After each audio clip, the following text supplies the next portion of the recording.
Hello everyone and welcome to only IAS. हम सबको ये बात पता होगा कि हमारे प्रीलिम्स में कितने दिन बाकी हैं। अप्रॉक्सीमेटली 90-95 डेज है। अब साल भर हमने बहुत मेहनत की है। अब उस मेहनत को यहाँ पर रीप करने की बात है। रीप कैसे होगा? रीप होगा जब हम इसको प्रॉपर तरीके से रिवाइज कर पाएंगे, क्योंकि हमने साल भर कितनी भी मेहनत की हो, कितना भी एफर्ट किया हो, कितने भी घंटे पढ़ाई की हो, कितना भी मोटी मोटी किताब खत्म कर दिया हो, बट अगर अब इस पर्टिकुलर टाइम पीरियड पर अगर हम उन सब को समराइज करके रिवाइज नहीं करते हैं, हम अपने साथ एग्जामिनेशन हॉल में उनको लेके नहीं जा पाएंगे। तो ये एक ऐसा पर्टिकुलर टाइम जोन है जहां पर आपको अपने आप को इस तरीके से ढालना है कि आप प्रॉपर सब्जेक्ट मैनेजमेंट के हिसाब से, सब्जेक्ट मैनेजमेंट का मतलब मैं आपको समझाता हूं। हर एक सब्जेक्ट अपने अपने इंपॉर्टेंस को लेके आता है इस एग्जाम में। आपको उनका इंपॉर्टेंस पता होना चाहिए। कैसे पता चलेगा? सिंपल सा है, आपको अपने प्रीवियस ईयर क्वेश्चंस के ट्रेंड एनालिसिस के बारे में देखना पड़ेगा। हाल फिलहाल में आपको भी पता होगा कि यूट्यूब चैनल पर भी हमने क्या किया है कि प्रीवियस ईयर क्वेश्चंस के जो भी इंपॉर्टेंट प्रीवियस ईयर क्वेश्चंस हैं पास्ट 10 ईयर्स के, उनके अलग अलग सीरीज हम लेके आ रहे हैं। तो उनको तो आप ज़रूर से देखना, क्योंकि वो आपको ये ट्रेंड सेट करने में, उन सब्जेक्ट्स के, उन टॉपिक्स के क्या इंपॉर्टेंस हैं उनको सेट करने में हेल्प करेगा। And at the same time आपका रिविजन जो है वो प्रॉपर शेड्यूल के फ्रेम में आ पाएगा। शेड्यूल बनाते कैसे हैं? सब्जेक्ट मैनेजमेंट के बेसिस पर। सब्जेक्ट मैनेजमेंट कैसे होगा? प्रीवियस ईयर क्वेश्चन के ट्रेंड एनालिसिस से। शेड्यूल के लिए आपको सिंपल सी एक बात कहनी है कि जो भी आपके प्रीलिम्स ओरिएंटेड इंपॉर्टेंट सब्जेक्ट्स हैं, like polity, history, geography, economy, science and tech, art and culture, environment and ecology, और साथ ही साथ एक मेजर चंक आता है करंट अफेयर्स का, and at the same time prelims का पेपर 2 सीसैट। इन सभी चीज़ों को आपको अपने साथ लेके चलना है। बहुत सारी चीज़ें हैं जिनको आपको फर्दर रिवाइज करना पड़ेगा। हो सकता है कि आपको अभी हाल फिलहाल में आए हुए इकोनॉमिक सर्वे और बजट को थोड़ा सा ब्रीफली आपने आपको थोड़ा सा रिवाइज करना पड़े कि क्या इस बार मेजर डेवलपमेंट्स हुए हैं, क्या मेजर चेंजेस आए हैं। साथ ही साथ बहुत बार रिपोर्ट्स एंड इंडाइसेस पर क्वेश्चंस आते हैं, बहुत बार गवर्नमेंट स्कीम्स पर क्वेश्चंस आते हैं, कुछ ऐसे चंक्स जो कि इंटरनेशनल ऑर्गेनाइजेशन की तरफ इशारा करते हैं। हो सकता है कि वो इन्वायरमेंटल बॉडीज हों। साथ ही साथ बहुत बार यूपीएससी मैप वर्क्स पर भी फोकस करता है। तो जो भी ज्योग्राफी में आप पढ़ते हो या फिर जो भी अभी इंपॉर्टेंट प्लेसेस न्यूज़ में हैं, इनकी भी एक सीरीज हमने यूट्यूब पर स्टार्ट की है, आप उसको भी अपने साथ लेके चल सकते हो। तो हम हमेशा से ये कोशिश कर रहे हैं कि यूपीएससी जिन जिन मुद्दों पर की हाइलाइट्स के साथ आपको पूछता है क्वेश्चंस, उनको हम आप तक डिलीवर करें। तो 2 चीज़ें मैंने आपको बता दी। इसके साथ और भी जो मेजर चंक्स हैं उनके बारे में भी हम जल्द ही यूट्यूब पर कुछ ना कुछ नई इनिशिएटिव्स के साथ आपके सामने रहेंगे। अब आपको क्या करना है कि सारी चीज़ें, सारी इंफॉर्मेशन आपके पास हैं। अब आपको नंबर ऑफ डेज एलोकेट करने हैं। मान के चलो 90 डेज में हमारे पास 9 मेजर चंक्स हैं जिनको हमें पढ़ाई करनी है। तो एक रफ कैलकुलेशन देखते हैं तो 10 दिन एक सब्जेक्ट के लिए मिलता है। लेकिन क्या सभी को हम 10 दिन दे सकते हैं? नहीं, पॉसिबल नहीं है। बहुत सारी ऐसी चंक्स होंगे जहां पर हमें 15 दिन भी देने पड़ सकते हैं, लाइक करंट अफेयर्स। एक मेजर प्रॉब्लम करंट अफेयर्स के साथ ये भी आता है कि इस बड़े लेवल ऑफ करंट अफेयर्स को, जो कि हमने साल भर पढ़ा है, हो सकता है उससे पहले के भी करंट अफेयर्स को हमें रिवाइज करना पड़े। तो उन सभी सेंसेस में हमें क्या करना चाहिए? देखो, उनके लिए बहुत ही सिंपल सा एक सॉल्यूशन है। आप सबने शायद इसको देखा भी होगा कि हमने अपने Telegram channel only IAS nothing else पर कुछ उड़ान प्लस 500 डेज, इसको हमने अपलोड करना स्टार्ट किया है। तो आपके सामने कुछ सब्जेक्ट्स ऑलरेडी पब्लिश्ड हैं, जैसे कि science and technology, art and culture और पॉलिटी। शायद साइंस एंड टेक अभी अपलोड नहीं हुआ है, वो आज के आज में ही अपडेट हो जाएगा। और आगे जितने भी आपके इंपॉर्टेंट सब्जेक्ट्स हैं, याद रखना कि उड़ान प्लस 500 जो है वो आपके 500 डेज के करंट अफेयर्स को कंप्लीट करता है। लेकिन क्या ये सफिशिएंट है? आपका स्टैटिक पोर्शन कहाँ जाएगा? तो स्टैटिक पोर्शन के लिए भी हमारे पास एक सॉल्यूशन है। आप सबके पास शायद ये वाली बुक आई होगी, या फिर आप इसको मार्केट से भी खरीद सकते हो, अमेजॉन से भी ले सकते हो। ये फिलहाल तो आर्ट एंड कल्चर की है, और इसके साथ साथ और भी बुक्स हैं, जैसे पॉलिटी की आ चुकी है, अभी मॉडर्न हिस्ट्री की भी आने वाली है। तो विद इन 15-20 डेज ये सारी मार्केट में आ जाएगी, तो आप इनको भी ले सकते हो। लास्ट ईयर भी आई थी, बट इस बार लास्ट ईयर के सारे जो भी ड्रॉबैक्स थे, बहुत सारे कमेंट्स आप लोग के हमारे पास आए थे, उन सभी को एलिमिनेट करके कंटेंट को और एनरिच किया गया है। इसमें सभी चैप्टर्स जो शायद गलती से पिछली बार मिस हुए होंगे, तो उनको भी अपडेट किया गया है। प्लस अभी तक के कंटेम्प्रेरी डेवलपमेंट्स जितने भी हैं, उन सभी को इस उड़ान मैगजीन में कवर किया गया है। बेसिकली जिसे भी कंफ्यूजन है कि ये आखिरकार उड़ान 2.0 क्या है, तो ये ना एक static quick and comprehensive revision series है, जिसमें कंटेम्प्रेरी डेवलपमेंट के साथ ये सारी चीज़ें आपको मिलती हैं। एट द सेम टाइम यहाँ पर एक और चीज़ सामने आती है कि चलो शेड्यूल अब हमारा डिफाइन हो गया। शेड्यूल कैसे डिफाइन हुआ?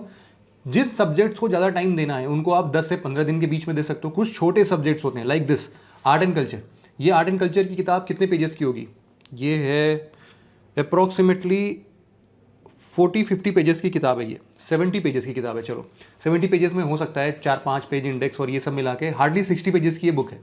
तो इनको तो कवर कर लो, एटलीस्ट सारे इंपॉर्टेंट पॉइंट्स कवर्ड हैं आर्ट एंड कल्चर की, या फिर ऐसे जो भी सब्जेक्ट्स आपको लगते हैं कि इनको हमने थोड़ा सा कम पढ़ा है, इनको हमें जल्दी से किसी न किसी ऑथेंटिक सोर्स से कंप्लीट करना है, तो उन सभी सीक्वेंस में आप इसको फॉलो कर सकते हो। अदरवाइज अगर आपने ऑलरेडी किसी बड़े किताब से उनको पढ़ रखा है और उनके नोट्स वगैरह बना रखे हैं, या फिर उनमें प्रॉपर अंडरलाइन हेड मतलब प्रॉपर हाईलाइट कर रखा है, अंडरलाइन कर रखा है, छोटे छोटे नोट्स अपने बना रखे हैं, तो आप उन पे भी रिलाई कर सकते हो, कोई इशू नहीं है। एक बार जब आपका ये शेड्यूल बन जाता है, तो इस शेड्यूल के बाद आपका दूसरा प्रोपोर्शन आता है कि आपको अपने करंट अफेयर्स को डेडिकेटेड टाइम स्लॉट देना है। सबसे पहला क्वेश्चन आता है कब तक के करंट अफेयर्स पढ़ने हैं। देखो, टाइम मैनेजमेंट ऐसा करना कि पिछले 6 महीने जो हैं, इसमें majority of the current affair जो हैं वो इस एग्जाम के लिए सबसे ज़्यादा इंपॉर्टेंट होते हैं। आपको भी पता है उसके पीछे का रीज़न, क्योंकि जनवरी फरवरी मंथ में आपको भी पता है इकोनॉमिक सर्वे, बजट, ये सारी चीज़ें आती हैं जिसमें बहुत बड़े चेंजेस होते हैं इकोनॉमिक लेवल पर। फिर से एक नया पार्लियामेंट का सेशन बैठता है, तो अगेन यहाँ पर कुछ नए रूल्स आते हैं, कुछ नई प्रोसीडिंग्स आती हैं, उनके तरफ से कुछ पॉलिटिकल चेंजेस हो सकते हैं, वो पढ़ने की बात होती है। सिमिलरली ये जो 6 महीने हैं, एक और इन्वायरमेंटल अरेंजमेंट्स में अगर आप बात करते हो, तो दिसंबर मंथ में आपको पता होगा कि COP26 मीटिंग हुई है। तो इन सभी चीज़ों में ना क्या होता है, करंट अफेयर्स का एक मेजर मुद्दा बनता है जो कि यूपीएससी के ओरिएंटेशन में रहता है। आपको यहाँ से उन चीज़ों को कवर करना ही है, ये मोस्ट इंपॉर्टेंट चंक है। उसके पहले 6 महीने आओ, मतलब कि हम 1 साल तक की बात कर रहे हैं, उसको भी आपको प्रॉपरली अरेंज करना होता है, प्रॉपरली आपके जो भी अच्छे न्यूज़ेज हैं उनको कवर करना होता है। और अगर आप थोड़ा सा और मेहनत कर सकते हो तो उसके थोड़े दिन पहले और भी कवर कर लो। मोटा मोटा अगर अरेंजमेंट देखें तो 365 दिन का अगर 1 साल बनता है, तो आप एटलीस्ट 500 डेज के करंट अफेयर्स अपने साथ लेके जा सकते हो। इट विल नॉट एश्योर कि करंट अफेयर्स के सारे क्वेश्चन आपके हो जाएं, क्योंकि there are plenty of times जहां पर यूपीएससी पिछले 2 साल 3 साल पहले के भी करंट अफेयर्स से क्वेश्चन पूछता है। लेकिन वापस से वही बात आती है कि टाइम कॉस्ट बेनिफिट रेशियो उनका इतना अच्छा नहीं है कि आप उतने पुराने न्यूज़ को पढ़ के जाओ। तो ऑलरेडी पता है, जेहन में है, नॉलेज में है, तो इट्स गुड। अदरवाइज एटलीस्ट ये 500 डेज मतलब जनवरी 2021 से लेके अप्रैल 2022 तक के आपके जो भी करंट अफेयर्स हैं उनको आपको पढ़ के जाना है। इसके बाद नेक्स्ट पोर्शन आता है आपका CSAT वाला। CSAT को आपको सीरियसली लेना है। अगर आपको डाउट है अपने CSAT वाले पोर्शन पर, जिनको कॉन्फिडेंट है वो पिछले 2-3 सालों के पेपर लगा के देख लें। अगर उनके मार्क्स क्वालिफाइंग मार्क्स के ऊपर आ रहे हैं तो वो निश्चिंत रहें, कम टाइम दें, लेकिन एक बार थोड़ा थोड़ा सा रिवाइज करके जरूर जाएं, क्योंकि CSAT एक मेजर चंक है जहां पर आपको जर्क लगता है, धक्का लगता है।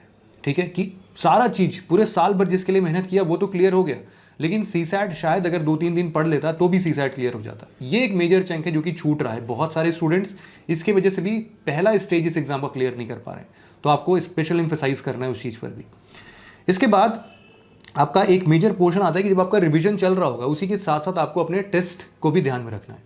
अब टेस्ट यूं तो आप कोई भी इंस्टीट्यूशन के लगा सकते हो, हमारे यहाँ से भी है। प्रयास टेस्ट सीरीज अभी हमने लॉन्च की थी हाल फिलहाल में, last mile leap test series भी हम ले रहे हैं। अच्छा, शेड्यूल के बारे में एक चीज़ और मुझे बतानी थी कि शेड्यूल अगर आप अपने से बना सकते हो तो it's well and good. Otherwise there are plenty of programs जो कि हम चला रहे हैं, उनके शेड्यूल आप ब्लाइंडली फॉलो कर सकते हो। तेजस है जो कि अपने आप में एक full fledged prelims crash course है। अगर आप इसको ज्वाइन नहीं भी करते हो तो एटलीस्ट आप इसका शेड्यूल फॉलो कर लो। Similarly with other test series as well, Prayas की टेस्ट सीरीज उठा सकते हो आप, last mile leap test series अभी हाल फिलहाल में आने वाला है, इसका शेड्यूल ले सकते हो। ये सारी चीज़ें आपको एक बेहतर स्ट्रैटेजी फ्रेम करने में हेल्प करेंगी। यहाँ पर टेस्ट एनालिसिस की बात कर रहा था मैं कि टेस्ट लगाना अपने आप में बहुत बड़ा काम नहीं है। हो सकता है अगर आपने 50-100 टेस्ट लगाए हो, बट अगर आपने प्रॉपर एनालाइज नहीं किया, एनालाइज कैसे करते हैं वो भी मैं आपको बताता हूँ। मान के चलो इस 100 क्वेश्चन के इस 2 घंटे के कड़ी मेहनत के बाद आपके कुछ मार्क्स आते हैं, अप्रॉक्सीमेटली 90-95 मार्क्स आते हैं। आपने लगभग 70 क्वेश्चंस अटेम्प्ट किए थे, उसमें से 15-20 गलत हो गए होंगे। तो वो जो 15-20 क्वेश्चन गलत हुए हैं और जो आपने 10-12-15 क्वेश्चन छोड़े थे, उनको आप पे स्पेशल एम्फेसाइज करना है। उनको आप देखो कि मिस्टेक्स हुई तो हुई कहाँ पर, क्या हमारा कॉन्सेप्ट वीक था, तो कॉन्सेप्ट को फटाफट से उस सेक्शन से रिवाइज करो। अगर आपके कुछ फैक्ट्स मिसिंग हैं तो उन फैक्ट्स को रिवाइज करो। आपको लगता है कि ये मेजर चंक है जो कि हमने पढ़ा ही नहीं था, तो टेस्ट के बाद आपको भी पता है कि सॉल्यूशंस वगैरह साथ में ही अरेंज्ड होते हैं उस PDF में, तो आप उन जगहों से उनको हमेशा अपने लेवल को मेंटेन रखो कि कोई भी गैप हमारा छूटना नहीं चाहिए। अगर आपको लगता है कि नहीं ये क्वेश्चन तो यूपीएससी कभी नहीं पूछेगा और किसी इंस्टीट्यूशन ने उन पे क्वेश्चंस फ्रेम कर रखा है, तो उस पर उतना टेंशन लेने की जरूरत नहीं है इन केस अगर आपको वो क्वेश्चन नहीं अटेम्प्ट होता है। और वैसे भी यूपीएससी में भी आपके साथ ऐसा ही होगा कि कुछ 10-12 जगह से ऐसे क्वेश्चंस आएंगे जो आपने कभी नहीं सुना होगा, कभी नहीं पढ़ा होगा। तो उसके लिए प्रिपेयर होना है तो अभी से इन मॉक टेस्ट के थ्रू आप अपनी रिविजन को आगे कंटिन्यू कर सकते हो। साथ ही साथ अभी सेकंड मॉक टेस्ट आ रहा है प्रज्ञान का, तो आप जल्द ही हमारे टेलीग्राम चैनल से अगर आप जुड़े हो तो आपको प्रॉपर इन्फॉर्मेशन मिल जाएगा। आपको dpp.onlyis.in पर जाके ऑल इंडिया रैंकिंग के साथ आपकी प्रिपरेशन लेवल क्या है, कहाँ पर आपके वीक एरियाज हैं, ग्रे एरियाज हैं, उनको कहाँ पर कितनी मजबूती के साथ आपको उसमें पकड़ वापस से बनानी है, उन सभी चीज़ों के लिए आप इसको भी फ्री इनिशिएटिव आप इसको मॉक टेस्ट दे सकते हो। टेस्ट एनालिसिस वाला पार्ट हमने डील कर लिया। अब आता है कि रिवीजन को हम और स्मार्ट कैसे बना सकते हैं। देखो, स्मार्ट बनाने का एक तरीका होता है माइंड मैपिंग का। माइंड मैपिंग या फिर मेमोरी स्टैम्प्स बोल सकते हो आप। माइंड मैपिंग का क्या मतलब है कि आप चुपचाप से बैठते हो अपने रूम में, जो भी आपने चीज़ें पढ़नी है उसको आपने लिस्ट बनाया है कि हाँ भाई इंडियन पॉलिटी अगर हमने उठाया तो आज मेरे को पहला जो भी उसके रेगुलेटिंग एक्ट है वो पढ़ना है, डन। उसके बाद रेगुलेटिंग एक्ट के बाद आपका मान लो सिटीजनशिप है तो सिटीजनशिप हमें पढ़ना है। उसके बाद आप मान लो प्रियम्बल वाला चैप्टर है वो पढ़ना है। उसके बाद फंडामेंटल राइट्स थोड़ा बड़ा चैप्टर है इसीलिए उसको ड्रॉप करके हमें फंडामेंटल ड्यूटीज़ और डीपीएसपी फिनिश करनी है। तो अगर आपने ऐसा कुछ शेड्यूल बनाया है आज का, तो ऐसा तो नहीं है कि आप पहली बार इनको पढ़ रहे हो, डेफिनेटली इसके पहले भी आपने पढ़ा होगा। तो आप क्या कर सकते हो कि इन सभी चीज़ों में अभी बैठो, आप आधे 1 घंटे केवल अपने चिंतन पर उसको देना कि अभी मैंने जब रेगुलेटिंग एक्ट्स पढ़ा है तो उसमें 73 का रेगुलेटिंग एक्ट आप मन में सोचो कि याद है क्या।